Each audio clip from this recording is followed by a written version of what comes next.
I'm very excited to sing here at Paris Opera. It's my first time, it's my debut, and it's not my first time singing in France, but being able to sing at the Mecca of opera in France is a wonderful experience.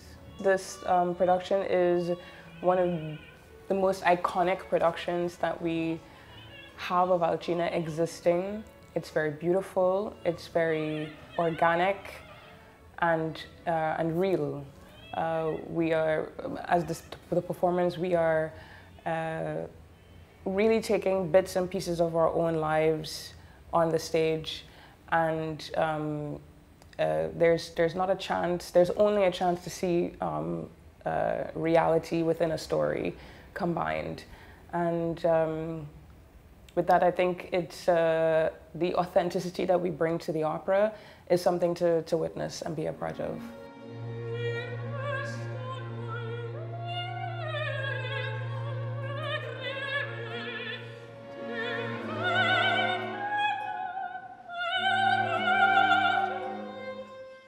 I was completely fascinated by these female characters that Baroque composers were composing for.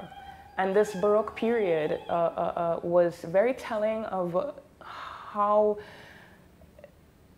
you see the many layers very clearly, very vividly, a female personality. So at the end of the opera, you really see a fully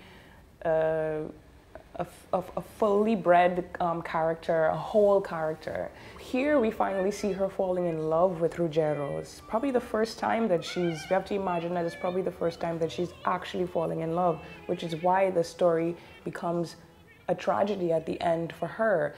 Also for Ruggiero, because for him, even though he comes out of the spell, at the end, he probably, in our production, it seems as though, you know, he has a small regret at the end.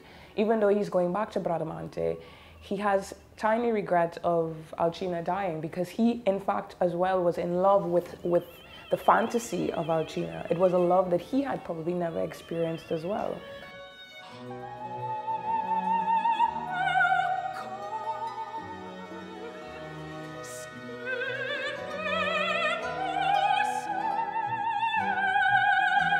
She's the tragedy of her own magic.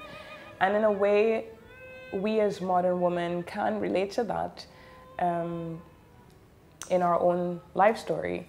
And I take quite a number of my, my own life stories to play this role. Each aria has a subtext of my own life that I'm able to portray, to express the emotion of what Alcina is. So Alcina thereby becomes me and I become her.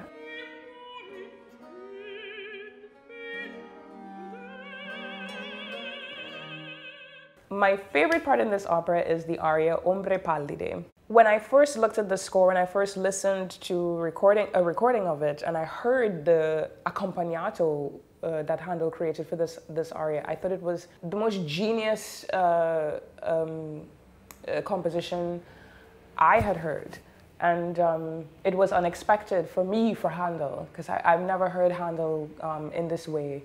The dissonances that he makes, the voice doubling with the violins, the leaps that he makes in the score with the voice and for the violins is really, I'm sure back in Baroque times, people were going crazy when they heard it. But what's really telling about the score for this aria in particular is you really, with the coloratura, imagine the eeriness, and you can really feel that she's speaking to spirits, and it's as if spirits are around her everywhere. Even if she wasn't singing, the music by itself does it for you.